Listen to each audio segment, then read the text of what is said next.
Batatinha frita, 1, 2, 3. Este é a Visão Libertária, sua fonte de informações descentralizadas e distribuídas. Atenção, este vídeo contém spoilers.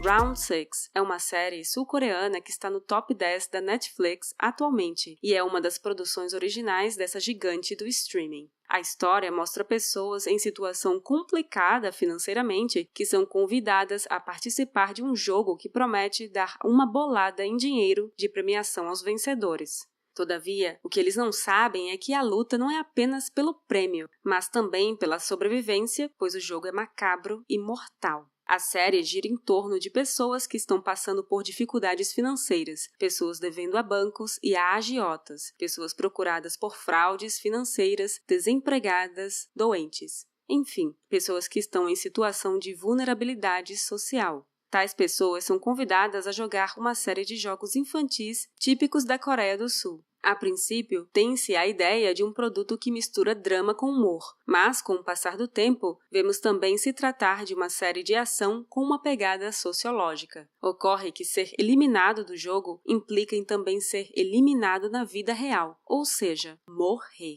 O prêmio, porém, é uma enorme quantidade de dinheiro, e isso incentiva muitas pessoas a jogar. Um ponto importante é que, nas palavras de um dos organizadores do jogo, o principal ali é a igualdade. Todos os jogadores no mundo lá fora, no mundo capitalista, sofriam com a desigualdade social e suas implicações. Mas ali, no jogo, todos eram iguais e tinham as mesmas oportunidades. Um discurso bem progressista, não é mesmo? Entretanto, a própria série se refuta, pois embora busque dar igualdade de oportunidade aos jogadores, isso se revela impossível na prática, por uma série de questões que você precisa assistir à série para entender. A série tem sido referida por alguns como uma crítica ao capitalismo. Entretanto, isso está errado. Quem diz isso certamente desconsidera que a economia não é um jogo de soma zero, em que um tem que se dar mal para que o outro se sobressaia. E bem, nem temos capitalismo no mundo de fato. Vejamos, como qualquer país hoje em dia, salvo raríssimas exceções a exemplo de Liechtenstein, a Coreia do Sul vive no que se poderia chamar de capitalismo de Estado. Nesse modelo socioeconômico, pode até existir propriedade privada, sistema de preços de mercado e um pouco de liberdade individual. Porém, o governo pode intervir na economia quando ele bem entender e pelo motivo que ele bem quiser. O governo, inclusive, elenca setores denominados chave ou estratégicos para manter uma ingerência mais constante. Além disso, nesse modelo, vê-se o Estado como um legítimo agente econômico que pode competir com a iniciativa privada e injetar dinheiro e crédito em setores da economia. O problema central é que esse modelo é uma grande fábrica de concentração de renda, uma vez que quem determina a ação econômica estatal são os políticos, em especial os grandes nomes que no Brasil nós chamamos de caciques, por exemplo, Renan Calheiros e Michel Temer. Sendo assim, os agentes econômicos com mais acesso ao poder público acabam garantindo sempre os favores governamentais. Isso beneficia o empresariado amigo dos políticos, às custas de que a sociedade perca liberdade econômica e muito dinheiro por meio de decisões arbitrárias, como impostos e regulações, que distorcem o sistema de preços e levam ao desperdício de recursos escassos. A esquerda, porém, sempre culpa o capitalismo por isso, mas esquece desse capitalismo de Estado, tão conveniente aos governos e seus amigos. A esquerda geralmente cria um espantalho chamado neoliberal para culpar e, com isso, defender um Estado mais forte e atuante. A série Round 6 parte de uma premissa batida em filmes e séries que querem passar uma mensagem socialista, focar nas pessoas mais pobres e sem perspectivas na sociedade. Nós brasileiros conhecemos bem isso, visto que essa técnica é empregada em quase 100% do nosso cinema nacional, que é uma bela porcaria da qual já tratamos aqui neste canal. O objetivo aparente dos criadores da série é retratar na forma de arquétipos a opressão do tal capitalismo neoliberal, que leva pessoas à morte, dando a elas a esperança de ter dinheiro para viver uma vida feliz e confortável. Contudo, como geralmente ocorre com produções que buscam verdadeiramente retratar a realidade de forma sincera, o tiro saiu pela culatra, semelhante ao que aconteceu com o filme O Poço e com o filme brasileiro Tropa de Elite. A série de cara já mostra que nada se cria, tudo se copia, pois logo no primeiro episódio podemos perceber se tratar de uma mistura de jogos vorazes com jogos mortais.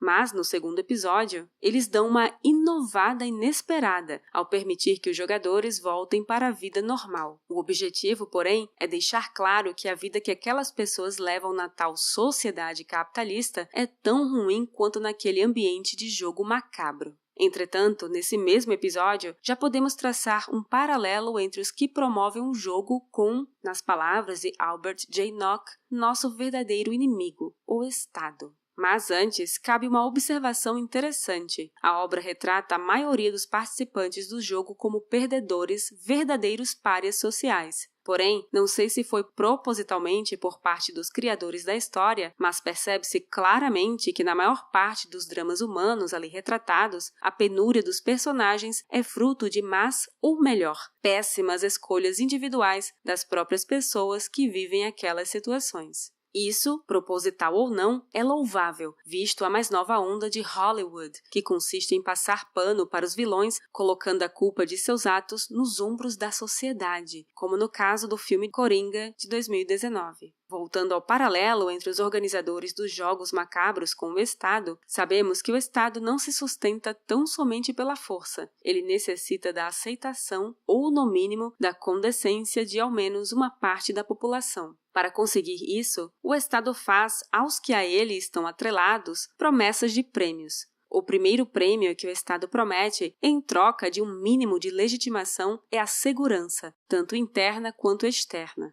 Lembra da teoria do bandido estacionário? Então, o Estado tende a odiar a concorrência, por isso, para ele é conveniente punir o furto e roubo entre sua população, pois também seria um perigo que outra gangue de bandidos viesse a extorquir em sua área. Com o passar do tempo, o Estado foi oferecendo outros prêmios, como justiça, seguridade social, igualdade e até chegou ao cúmulo de dizer que ia oferecer liberdade. Piada isso! Ou existe liberdade ou se cobra impostos. Os dois não dá. Ocorre que, para alcançar tais objetivos, o Estado foi criando uma série de regras arbitrárias ao longo do caminho. E se por acaso você, que está acreditando no jogo e esperando ganhar algo do Estado, infringir essas regras, então o aparato estatal vai destruir a sua vida. Agora, nada lembrou o Estado e seus joguinhos mais do que a experiência democrática de Round 6, pois uma das cláusulas do jogo diz que se a maioria dos participantes quiser parar o jogo, então o jogo para e todos saem ilesos para seus lares. Só que isso se torna um problema, pois alguns realmente querem ficar e outros querem sair. Mas então, um jogador pergunta, por que não deixar que cada um decida isso individualmente? Simples, porque isso fortaleceria a individualidade de cada um, e para os organizadores do jogo, isso é péssimo. Assim como para o Estado, o sentimento coletivo sempre deve ter mais estímulos que o sentimento individualista. Por tal razão, o Estado criou a democracia. Democracia é uma bela forma de produzir nas pessoas a ideia de coletivo, união, propósito comum, que no caso é fazer A vencer e B perder. Por trás disso, o jogo continua e ainda se fortalece. Um dos organizadores do jogo, inclusive, diz uma frase digna de presidente do TSE quando alguém esbraveja a loucura de tudo aquilo. Abre aspas. Nós não vamos permitir nenhuma atitude que impeça o processo democrático de decisão sobre a competição. Fecha aspas. Para concluir, a série é boa, um excelente entretenimento, mas não é nada espetacular.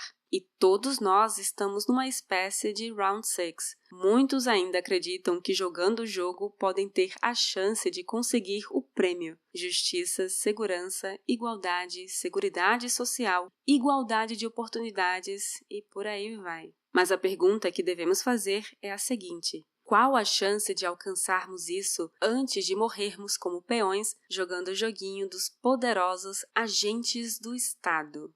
Obrigada por sua audiência. Este artigo foi sugerido por Pitério Marx, escrito por Atos Henrique, revisado por JJ Liber e narrado por Baby Yoda. Se você gostou deste vídeo, deixe seu like e o compartilhe em sua rede social. Se você deseja acompanhar nosso conteúdo, inscreva-se no canal e clique no ícone de campainha. Até a próxima!